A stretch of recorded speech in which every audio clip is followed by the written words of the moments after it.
Hello साथीहरू। मेरो घर चाहिँ यो क्षेत्र नम्बर काभ्रेको क्षेत्र नम्बर 2 मा पर्छ हैन। अनि यो अहिले मैले देखाइरहेको दृश्य चाहिँ धुलीखेल खावाको रोड हो, जुन चाहिँ अरनिको हाइवे भनेर एकदमै प्रख्यात छ देशमा। अब चीन र नेपालको नाका पनि सबैभन्दा नजिकको नाका पनि यही नै होला सायद, नेपालको। अनि बाटोको हालत यस्तो छ साथीहरू, कम्तीमा पनि म 1-1.5 घन्टा चाहिँ जाममा फसेँ बाटोको हालत यस्तो भएर। अनि अब आज नै अर्को एउटा भिडियोहरू पनि देखिरहेको थिएँ क्या मैले, टिकटक अनि फेसबुकहरू खोल्यो कि त्यो भदौ 23 र 24 गतेको जेन्जी आन्दोलनको त्यो बारेमा BBC न्युजले चाहिँ डकुमेन्ट्री बनाएको रहेछ नि त। अनि त्यसको क्लिपहरू चाहिँ आइरहेको थियो क्या मेरोमा। अनि त्यो दिन सम्झिँदा, त्यो क्लिपहरू हेर्दाखेरि त्यही दिनमा पुगेकै म, त्यही दिनमा पुगेँ, त्यही कुराहरू रिकल भयो। त्यो दिनहरू कस्तो हेर्दै कस्तो सम्झिँदा नि दिक्क लाग्ने भएको छ नि त। त्यहाँनिर जानुभएको हाम्रो साथीहरू, हाम्रो भाइ बहिनीहरू, खासमा हाम्रो भविष्य यही देशमा देख्न पाऊँ, हाम्रो सपना यही देशमा पुरा गर्न पाऊँ, देशमा शान्ति सुरक्षा कायम गर, देशमा रोजगारी बनाइदेऊ, स्थिर सरकार बनाऊ, सुशासन कायम गर, भ्रष्टाचारीलाई कारबाही गर, त्यही मागहरू लिएर सडकमा गएको हो नि त खासमा। जुन कुरा चाहिँ हामीले माग्नै पर्दैन थियो कि, त्यो कुराको लागि त हामीले झगडै गर्नु पर्दैन थियो नि त।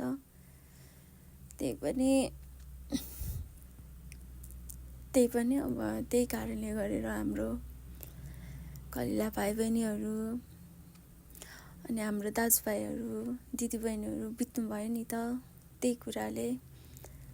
अनि अझ यहाँको राजनीति गर्ने मान्छेहरूको त मनमा अलिकति दया माया पनि नहुने नै रहेछ है। कस्तो सुन्दा पनि यस्तो लाजमर्दो कुरा गर्नुहुन्छ क्या उहाँहरू। कसरी सक्छ होला कि? पहिला सिंहदरबार चल्यो अनि त्यसपछि गोली चल्यो भन्नलाई कसरी सक्छ होला, कसरी सक्यो होला?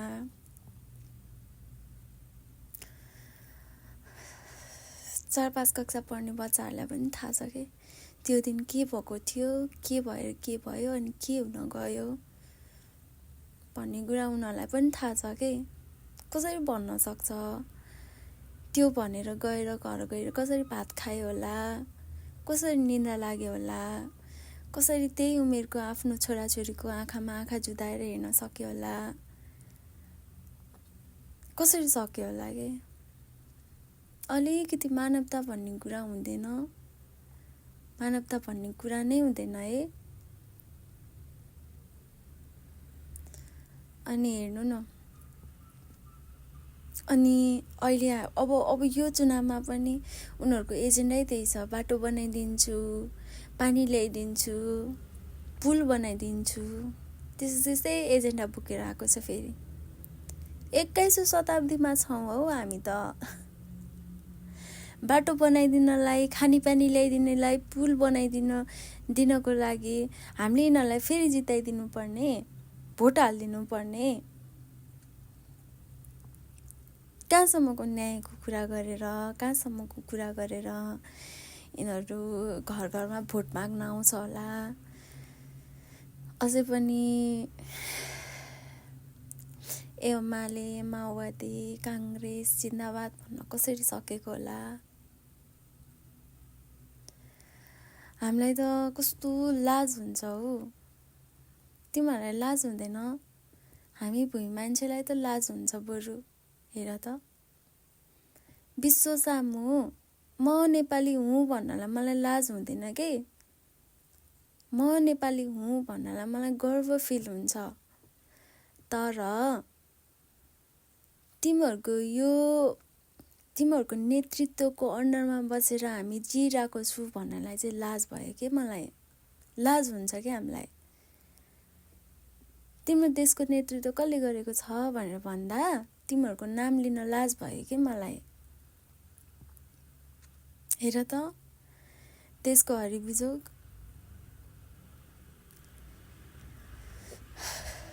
लगभग 10 वर्ष हुन लागिसक्यो यो सडक बिग्रेको। खोइ त कसले गरिदियो के, कसले बनाइदियो, शास्ति कसलाई भयो त यहाँ। 1 घन्टाको बाटो 3 घन्टा लाग्छ हामीलाई, गाडीमा जान नै 3 घन्टा लाग्छ। अब भन त मेन हाइवे छोडेर वैकल्पिक बाटो कुन छ भनेर सोचेर हिँड्नुपर्ने अवस्था छ हामीलाई। यस्तो सुक्खा न पानी पर्नु न के पर्नु, हेर त पहिरो गइरहेको छ। यो घरबाट हिँडेको मान्छे बेलुका आइपुग्छ कि आइपुग्दैन भन्ने पनि थाहा हुँदैन के। कहाँ आइपुग्यो कहाँ पुग्यो भनेर 5-10 मिनटमा घरबाट फोन गरिरहनुहुन्छ पिरले के, टेन्सन भएर। अनि अब पनि बाटोको न्यू लिएर, पानीको न्यू लिएर, शिक्षा स्वास्थ्यको न्यू लिएर 21औं शताब्दीमा पनि तिमीहरू घर घरमा भोट माग्न आउन लाज हुँदैन? लाज छैन है? हुन त तिमीहरूलाई के को लाज भनेको? लाजै छैन हौ, लाजै छैन। छ्या, लाजै छैन तिमीहरूलाई। हामीलाई पैसाले भत्ताले भनेर त गएको होइन, भनेर मागेको पनि छैन। हामी त पौरखी छौँ। एक छाक खोलेमा पनि रमाउने नेपाली हो हामी। ठुल्ठुलो यताउति हामीलाई चाहिँदैन के पनि चाहिँदैन। के गर्ने, जति भने पनि यिनीहरूलाई केही पनि लाग्दैन साथीहरू। के गर्नु, यहाँ यस्तो भइरहेको छ होइन। त्यहाँ अहिले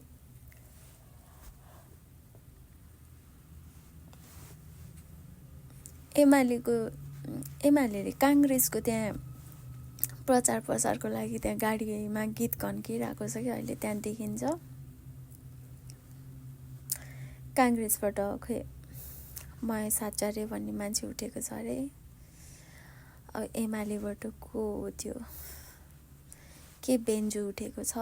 अनि अब घन्टीबाट बदन भण्डारी भइहाल्यो। यस्तो यिनीहरू मान्छे उठेको छ। अब नयाँ पनि पुरै राम्रो छ भन्न त सकिँदैन, तर पनि एक किसिमको आशा त छ।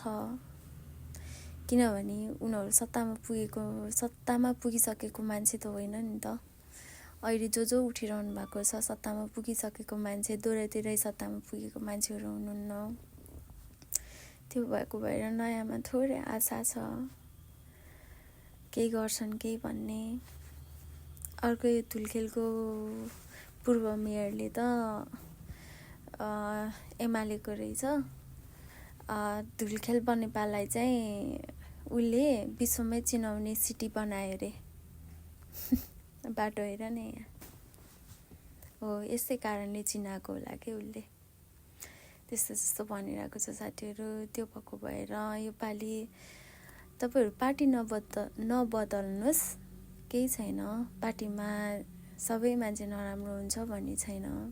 पार्टीको सिद्धान्तप्रति आफ्नो आस्था हुन्छ, ठिक छ होइन।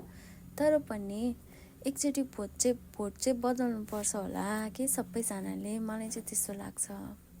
अनुरोध हो, हामीले कर गर्न मिल्दैन, थर्काउन मिल्दैन, कसैको आस्थामाथि हामीले चोट पुर्याउन मिल्दैन, तथा नाम गाली गर्न पनि हुँदैन हामीले। म त स्वतन्त्र मान्छे हो, अहिलेसम्म कुनै पार्टीमा लागेको छैन। पार्टीको कुराहरू सिद्धान्तहरू मैले बुझेको पनि छैन।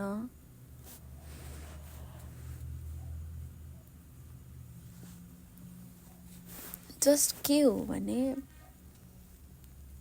देश राम्रो हुनु पर्यो, राम्रो मान्छे सत्तामा पुग्नु पर्यो भन्ने कुरा हो। फेरि त्यो सत्तामा पुगिसकेपछि के हुन्छ थाहा छैन तर औँला उठाउने ठाउँ त छ नि। त्यो भएको भएर अब राम्रो मान्छेलाई उठाइदिनु। अब यो हाम्रो क्षेत्र नम्बर 2बाट चाहिँ काभ्रे क्षेत्र नम्बर 2बाट चाहिँ जो उठ्नुहुन्छ सुरुमा चाहिँ यो बाटो यो धुलखेल खावाको यो बाटो चाहिँ चाँडोभन्दा चाँडो बनाइदिनु होला। त्यही नै हो मेरो अनुरोध चाहिँ। आशा नै यही नै छ। कसैले पनि घरबाट निस्किसके पछाडि यो त्यो भनेर चाहिँ नराम्रो सोच्न नपरोस्, राम्रै जाओस् राम्रै आओस् भन्ने सोच्नु परोस्। त्यति नै हो साथीहरू। ल आजलाई चाहिँ अहिलेलाई चाहिँ भिडियो यति नै। तपाईहरूले मेरो भिडियोमा लाइक सेयर कमेन्ट नै गर्नुभएको छैन, गरेर हेल्प गरिदिनु न साथीहरू। मैले कति दुःख गरेर भिडियो बनाइरहेको छु समाया गरिदिनु होला। अनि हजुरहरूको यो कुराप्रति मेरो कुराहरू सुनिसके पछाडि के खालको प्रतिक्रिया आउँछ त्यसको पनि कमेन्ट गरिदिनु होला है। त्यसलाई पनि केही प्रतिक्रिया छ भने दिदिनु होला। ल आजलाई भिडियो यति नै। By by.